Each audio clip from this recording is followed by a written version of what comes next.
Imagine if coins gave Mario life support. Today, we'll be seeing if we can beat Super Mario 64 while losing one coin every second. Once the coin counter is at 0, your damage drains every second until you're dead. The only rule is to finish the game. Oh, and by the way, coins actually drain faster with the more that you have, so you'll never see the counter reach 100. However, there's still a way to get them, but more on that at the end. I gotta be honest, I haven't played Mario 64 in a while. I know, that kinda sounds crazy coming from me. As you can see, we don't have coins at the start, so our damage immediately starts draining. And by the way, damage still drains during cutscenes just to make my life that much better. So I entered Peach's castle, Bowser tells me to go away, and I die. I mean, maybe there's poisonous gas in the castle now, who knows? Just entering levels requires fast movement since there's a door animation that wastes time and drains my health faster. What this entails is entering a level with little damage, dying, spawning in front of the painting, and jump back in with more health. This is how every stage is going to work, and when I get a game over, I have to do this all over again. So on Bob-omb Battlefield, I figured we'd start with fighting King Bob-omb, and as you'll see, I'm taking a path which has coins that are along the way. Stopping to kill enemies is gonna take too long to be worth the time loss in most cases, so I need to grab the ones out in the open. Now, I know what you're thinking. There's no coins where King Bob-omb is, how would I have time for the throws? Easy solution. Throw him once, run down to the heart for health since the fight won't reset, and rinse and repeat. And that, my friends, is Star 1 complete. Although unfortunately for me, I have sacrificed my life for the coin gods to get this star, which means I spawn outside the castle, and the whole cycle repeats itself. Next was Koopa the Quick, which basically followed the same route that I did before. While waiting for Koopa and keeping my health up, I somehow managed to bonk on the top of this hill, fall and take damage, and then fall again to the very bottom. Simple mistakes like this are quite literally life or death. I now have no way of getting back up there because there aren't enough coins for me to survive. And I tried to, but alas, I perished and had to go again. The second attempt was successful, and following that was stars 3 and 6. With star 3, I missed the cannon shot to the island, and now I can clearly show you why killing enemies is not worth the coin. I have almost no health left, and have to painstakingly wait for the Goomba to pop out of existence for just one coin. I did survive, however, and just took another cannon that had coins near it. Star 6 was straightforward, and after that, I moved on to Whomp's Fortress. There is nothing notable to say about Whomp's Fortress. There's a lot of coins here, so I just played as I normally would. The only way to get into the aquarium was to enter Jolly Roger Bay, spawn out from that painting, and then I'd have enough damage to enter without dying. It was an easy enough stage per usual. Now, Jolly Roger Bay has a really interesting property with this challenge. If you keep your head above water, you will constantly replenish your health. This basically means that water is our friend for the first time probably ever. On the downside of this, once you have 0 coins submerged in water, your health drains almost twice as fast due to your breath limit and not having coins. This is obviously a problem for stars 1 and 2, in which I need to be underwater for a long time. The only way to combat this was to grab the blue coins from the switch and run back and get the stars as fast as possible. If this blue switch wasn't there, I don't even know if half these stars would have been possible. I also tried out a different red coin route, because I was concerned about a faraway red coin. I grabbed all the coins on the bridge area and dove straight down to the clam on the deep bottom floor. Because I grabbed extra coins beforehand, I had time to get the coin and swim back up top. And since the rest of the reds were near the top of the water, I could easily get a red and go back up for air and health. Following that was Peach's Slide and the Wing Cap red coins. Both were pretty easy, so next was our first Bowser level. The beginning was the hardest part because there weren't any coins next to me, so I had to very quickly long jump to the ring of yellow coins. Doing this allowed me to get the reds and continue as normal. I made my way to Bowser, and all of my coins just kinda drained.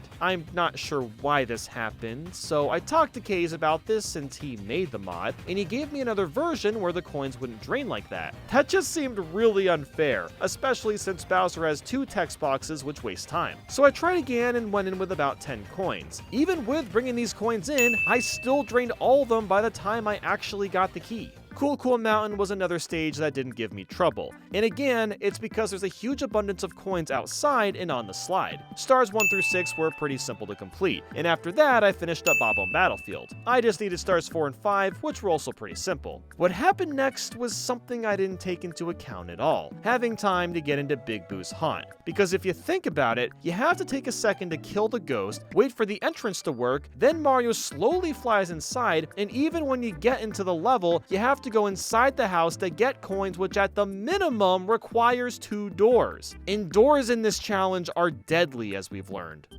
Oh god, a door. Okay, quick, no. Hurry up, come on. No, okay. I think we're fine, Even when you spawn in the courtyard, you still don't get into Big Boo's haunt without being almost dead. This seemed to be impossible, until I remembered our best friend. Water. The water in the courtyard has a few sections where you can dip inside and completely heal. And even better, there's 3 ghosts we can kill for their coins to give us more time for the ghost stage. Although strangely, you have to wait a second to grab their coins, they don't seem to be obtainable right away. But that could just be a weird thing with the boos, I'm not really sure. But anyway, with this strat, I'm able to get into a room, grab a red coin and Boo's blue coin, and we're set sailing. If we didn't have such easy access to blue coins, all the doors in this house would make most of these stars near impossible. So I went ahead and knocked out stars 1 through 5 since I didn't have the vanish cap yet for star 6. And that's when I thought to myself, well hey, might as well get the vanish cap, right? But again, those evil doors. The only way I can even get into the basement at all is to use the key and open the 30-star door. I'm gonna die from doing this, of course, but when I go back, I'll have just enough time to enter Dire Docks without the door animations. So maybe vanish cap later.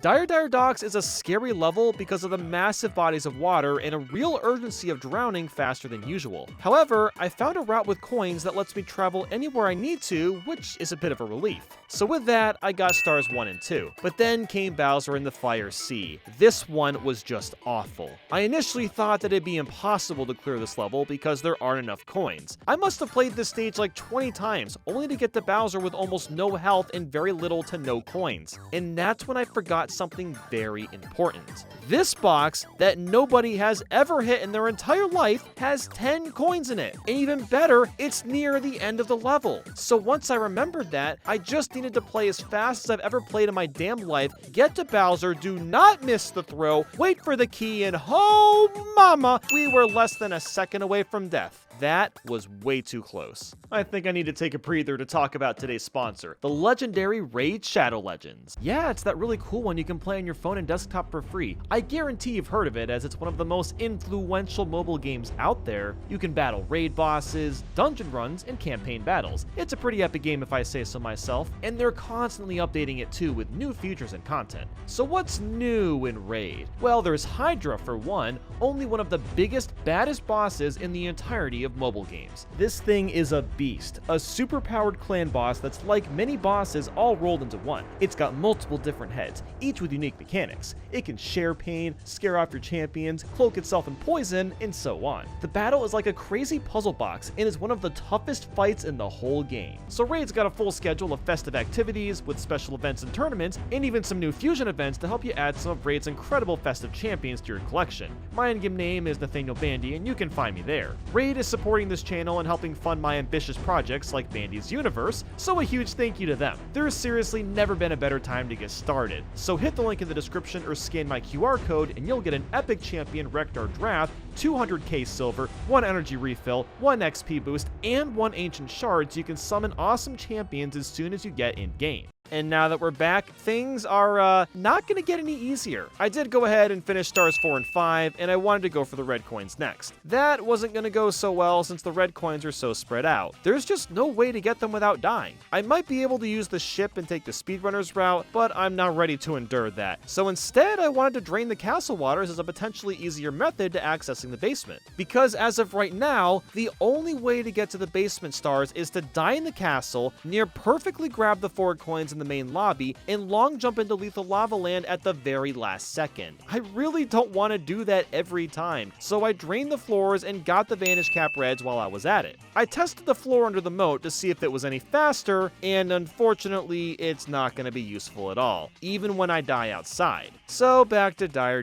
Docks. I got star 6 now that I had the vanish cap, and all that was left was the red coins. What I forgot was that you can't respawn the ship after you actually collect star 1. which means I now need to find some crazy-ass method to get these coins. The good news is that the blue coin switch holds 30 coins, which makes this probably possible. My first idea was to get these ring of coins on the bottom, hopefully nabbing enough coins to reach the switch, but by the time I got to the top of the water, all the coins were gone, making the strategy useless. That's when I thought of using this red barrier as a way to wall jump my way closer. Shockingly, this method did get me up if I aimed perfectly, but even after 100 tries, the poles were just too slow and I'd always die on the way there. My next idea was to wall jump my way to these 4 red coins. I initially thought this would be too slow, but after a ton of tries and performing this unnecessarily swag-ass firsty wall jump, I made my way to the blue coins and actually had a shot at this. I had to long jump for coin 5 and long jump back, and then basically just wait on the poles until the end. I was lucky enough to have a good cycle and was able to actually finish every star in Dire Docks. After that marathon, Lethal Lava Land was ridiculously easy because, once again, there were tons of coins just laying around everywhere. I got stars 1 through 6 with no issues. Next up was Shifting Sand Land. After figuring out how to get coins in the beginning, stars 1 through 3 were a piece of cake. However, trouble began with fighting the sand hands. There's no coins during the hand fight, so that means I have to fight them, and also endure the large amount of text boxes and cutscenes. The only option I had here was to learn topless. This is a trick used in speedrunning that lets you access the hands without the lift. I've never done this in my entire life, and on top of that, I needed to get these 3 blue coins and perform topless perfectly to even have an attempt at this. This was no easy feat. You have to wall jump at just the right spot in order to get enough height to get inside. I mean this genuinely. This was one of the most annoying tricks I've ever learned for this game. I spent close to 45 minutes before getting it one time, and when I didn't optimize afterwards by long jumping or diving because I was so shocked of getting it in the first place, so that left me less time with the hands. But thankfully, I fought them perfectly and nabbed the star at the very last second. It's safe to say that stars 5 through 6 were fairly simple after that fiasco. Before going to Hazy Maze Cave, I very slowly talked to Toad and watched as I died in front of his eyes. The poor butt boy is probably scarred for life now. I'm sorry, dude. I'm sorry. But anyway, Hazy Maze Cave was fairly straightforward. I knocked out Star 1 and 3 through 6 pretty easily since there were a lot of coins. Star 2, which is the red coins, is a different story. I had to experiment with my routing since the red coins were so spread out. What I ended up doing was getting the top red coins, running down below to get the blue coins, sprinting back to get the rest of the reds, and then grabbing the star. I also got the metal cap star, which was pretty straightforward. Next was Wet Dry World, which was nice because it didn't take nearly as long to get there compared to the basement. Every star was a piece of cake because of the water, and the blue coin switch right at the beginning, so stars 1 through 6 were doable. Another Toad had to watch my demise, but the entirety of Tiny Huge Island was possible. Again, there was a huge bevy of blue coins on top of water all over the place. Tall Mountain was next with nothing to report. There was enough coins to nab stars 1 through 6. And the same goes for Snowman's Land. Maybe there weren't as many accessible coins, but it was still enough. But before going to the tip top, I realized that my metal cap red coin star didn't save for some reason, so I went back and got that and also got the missing star 6 from Big Boo's Haunt. I also had to catch Mips still, and that turned into a much bigger problem than I anticipated. Spawning from Lethal Lava Land, I would dive at Mips and catch him within 2 dives, which is pretty standard. However, the bunny has a lot of text boxes and a long cutscene which wastes a lot of time. It wastes so much time that I can't even grab the star that is literally right above me.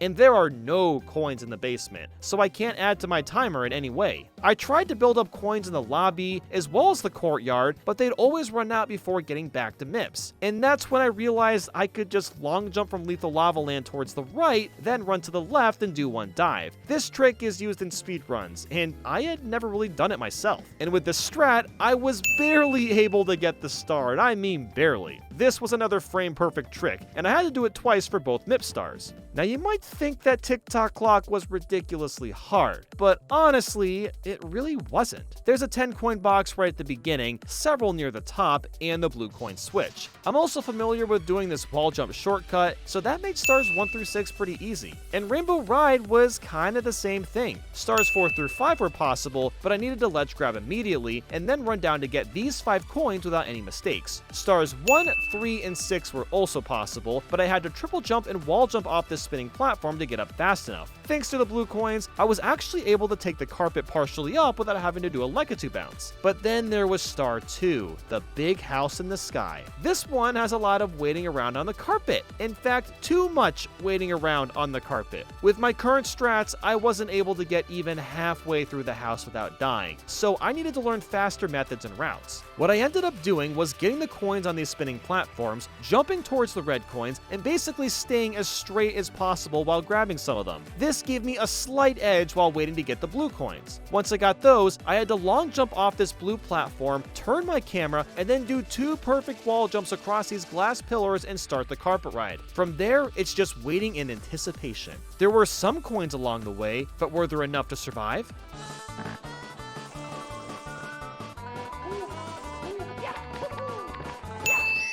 Yes, by some miracle, you can barely have enough time to get this star. The cloud red coins were pretty simple. As long as you got some of the yellow ring coins along the way, you had enough time. And that's basically everything, except for the 100 coin stars. And honestly, every 100 coin level was easy. I thought these would be more difficult, so I saved them for the end, but since I already memorized routes for this challenge, I kinda just did them again and got 120 stars. Frankly, getting to Bowser 3 was the hardest part. I had to quickly dive up these steps and climb the infamous staircase only to land in the pipe while I was technically dead. And with that, let's try to finish this thing. The first mission was to get all the red coins. While difficult, I was able to get through the whole stage. I even found a lot of coins along the way. The only problem with these coins that I found was that they were on the bottom specifically. Nothing was near the pipe outside of some Goombas and a red coin, which is a really bad sign. So naturally, I did something completely idiotic. I decided to get the extra high triple jump from Yoshi, because maybe that would help, right? Well, here's the thing. I basically needed to learn how to play this level like a 16-star speedrunner. A speedrun of that magnitude requires a lot of fast and difficult movement, and I had to make my own alteration of that. I got the Womp coins, Chuckya's coins, and went as fast as I possibly could. The only problem is that I needed to triple jump off this tilted platform and wall jump off this tiny corner to take a shortcut. And guess what? This enhanced triple jump does not let you wall jump, and I didn't realize that until after a couple hundred attempts. So thank God I had a backup save file. I went back and redid my entire run, pulled off the stupidly hard jump, only to end up in Bowser's pipe with green health and no way of winning. So, can you get all 120 stars if you lose a coin every second? You sure can, but can you beat the game? I highly doubt it, no. If any of you can do it, then please let me know. So yeah, that's a little sad, but that's okay. I had a grand old time anyway. Bye-bye now!